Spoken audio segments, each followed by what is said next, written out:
Hey guys, so I originally recorded this and then I went back and looked at the video and the audio was doing that weird echoey thing that was just annoying. So I had to re-record the whole thing again. Firstly, if you like this content, like and subscribe. Secondly, if you like clicking on links, click on the link to g2a.com and check out some sweet deals because I haven't shouted them out in about 50 years and they deserve one because they're still paying me. Thirdly, if you caught my stream last night, thank you for coming to my stream. I just did a little stream. I don't know how often I'm going to do them, but I'd like to do more streams of wildrift where I can, because like engaging with you and just like feeding on the stream, it's fun. I really enjoy it. Fourthly, fifthly, sixthly, I don't know. This is my tier list video for 3.1, and it is based on a number of things. Firstly, anybody that has contributed to this tier list, which basically means looking at their tier list for inspiration. I'm the Doom, Vex, and Keys. The links to their stuff is all in the description below. They all stream, so go and check them out when you can. Also, finally, this is a new tier list website. It's a website called Mad Labs, which is super cool. Thoroughly recommend you check them out. I'm going to link it in the description below. The guy has specifically implemented things that I asked for, which included this rune thing where you can essentially change runes and suggest runes for champions. You can also star champions for specific reasons. Very cool. Really, really cool. I love this website. It's so good. Anyway, let's get straight into it. I'm going to talk about the major changes rather than talking about every individual champion. I'll obviously always talk about like the S plus tier and some of the S tier, but then I'll mostly beyond that, I'll just focus on specific champions. So clearly Divine Sunderer has made people like Fiora and Camille strong. They're really good. Divine Sunderer is an item that they absolutely love. And Fiora is going nowhere in terms of her Queen of the Barren lane with a 10 damage nerf to her lunge. She's still super, super good. Outtrades practically anyone with Grasp, just because you can like outrange them with lunge over and over again.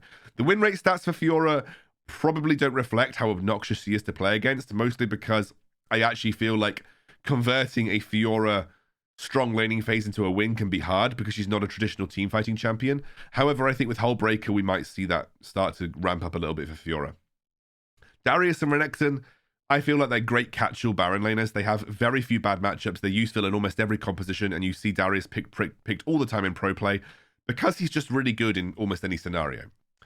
S tier, I think like the big changes are, of course, Graves. I think people have been playing him in pro play, and I think the Black Cleaver into Hullbreaker build or Black Cleaver into Bloodthirster build has suddenly become really popular. He's also a pretty good answer into Camille, into Fiora, if you ask me. You then have Gragas, who's kind of snuck his way back in. Full AP Gragas is pretty strong in the meta right now, and I think that he deserves to be in the S tier. And then I think Aurelia. I think Aurelia is probably better mid, but I think in general, like Aurelia is in a strong spot. The buffs have made her mid to late game really strong, and I think Aurelia is in a great spot right now. I've moved Malphite down, mostly because the addition of Divine Sunderer has made a lot of traditional tanky champions hard to play. I think also you'll find that you kind of you lose lane pretty frequently to pretty much anybody above here. And so, like, these situations where it's easier to play, like, super chill for Malphite are starting to, like, drop.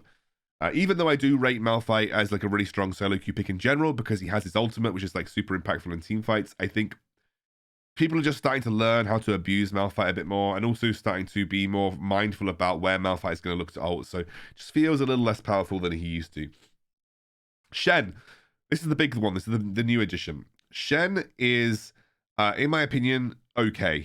I think he's actually in a good spot balance-wise. And I think that's a good thing, because if he was too tanky or too powerful in terms of damage output, with his ultimate, that would make him really obnoxious to play against. So, you know, Shen, he could maybe do with a slight buff. I'm trying to figure out what could do with some buffs. A base health buff might be worth it.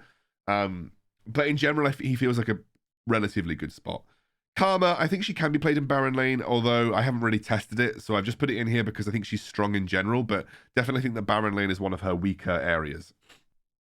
We have a Nasus. This guy got... Sorry, I've got a really bad cold, which is why I'm pressing here, because I've got really bad sinusitis. So if you just see me pressing like this, it's because my sinus is hurt. Nasus actually got like a nice buff from Divine Sunderer. Divine Sunderer Nasus is like really strong, I think. And I think with Hullbreaker as well, you could just turn into like a full turret pushing machine. KO's like the worst champion in the game almost, and obviously Teemo sucks. So there we go, there's Baron Lane. Jungle, right. Let's talk about jungle, guys. I put a star on Master Yi because I'm caveating that he's S+ because it feels like he's broken right now. I don't know whether they're going to patch him or nerf him, but his damage to single targets is pretty ludicrous. He also has one of the fastest jungle clears in the game, so he gets level 5 really quickly. Master Yi is kind of in a turbo broken spot. So if you're low elo and people aren't banning Master Yi, now's your time to spam him for free elo because he's just really strong. Other than that, I don't think the jungle's changed a massive amount. I still think that Lee Sin and Kha'Zix are two of the best go-to junglers in the meta. There's a lot of really strong junglers, I feel, in S tier, as you can see here. There's like Rengar, he is good. I think Evelyn's strong as an AP jungle threat. I think AP Gragas in the jungle is really good. I think Graves, obviously with the buff, he's become pretty strong right now. I rate Vi in solo queue. I know a lot of other jungle tier lists might put Vi lower, but I actually really rate Vi in solo queue. Okay, and then I think like, I mean, I've seen some people play Karma jungle, and it's probably a little bit in the lines of like, you probably have to play with Electrocute though. It's probably in the lines of the Morgana tier. These guys at A tier are just like really solid junglers, nothing special. I think you're probably better off picking one of the guys in SNS+. But they're okay. Tank junglers in general feel pretty weak, like Rammus and Amimi right now. Want to point out that Shen jungle probably sucks, and it probably sucks because his clear speed is so slow. In theory, he's got really good ganks. In theory, he can gank from anywhere with his ultimate once he hits level 5, but his clear speed is really bad, like really slow. So he needs a bit of a buff to the clear speed to make him a viable jungler, in my opinion.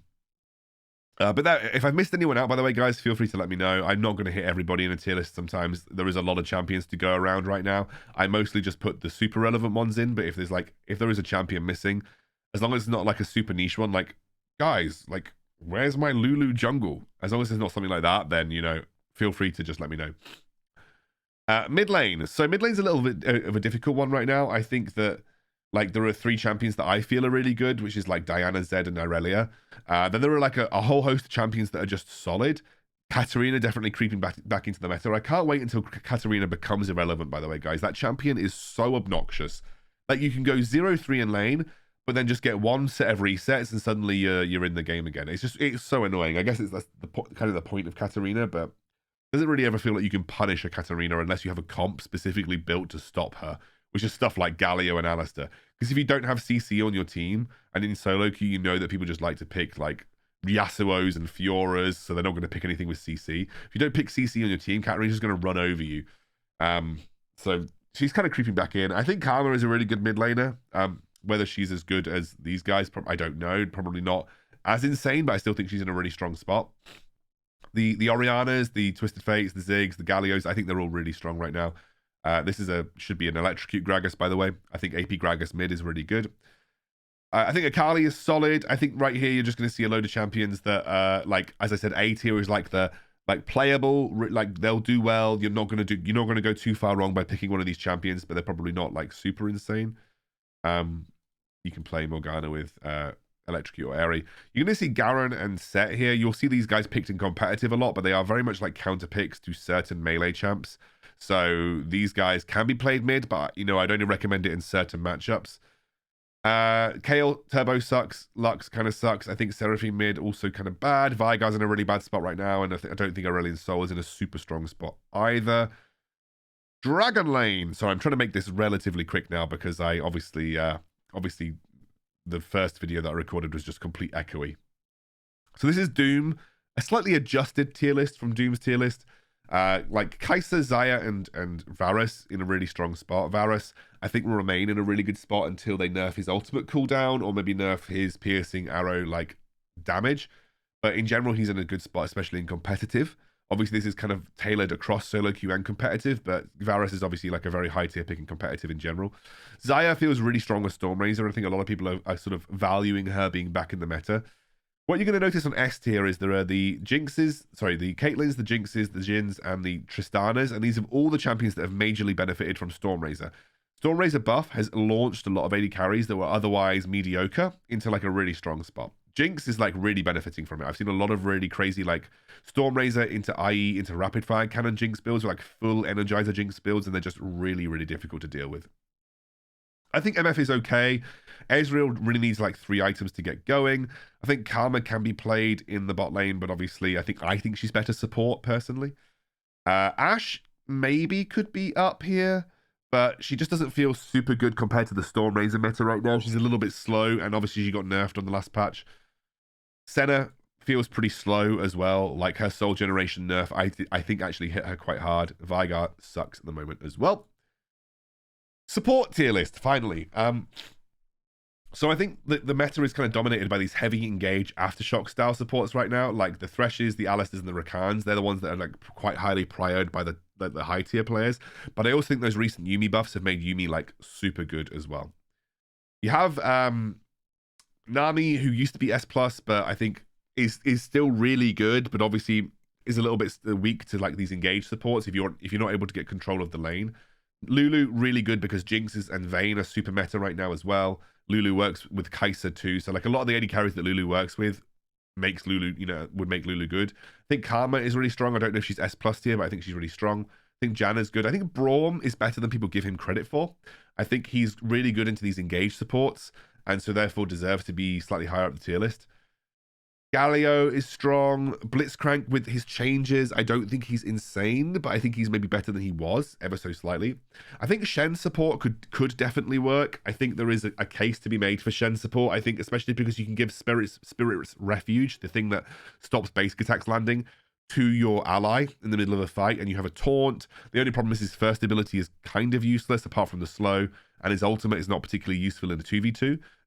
Much better obviously for cross mapping, which is why people like to play him in like a solo lane, because then his ultimate remains relatively relevant, like or relevant for the rest of the game. You can't really split push on like support Shen. Soraka sucks, Seraphine sucks, but Soraka really sucks. In fact, we're going to move her like further down because Soraka does really suck. There we go. That's the tier list. I hope you liked it. I tried to keep it as short as possible without rambling too long and explain some of the choices. See you soon.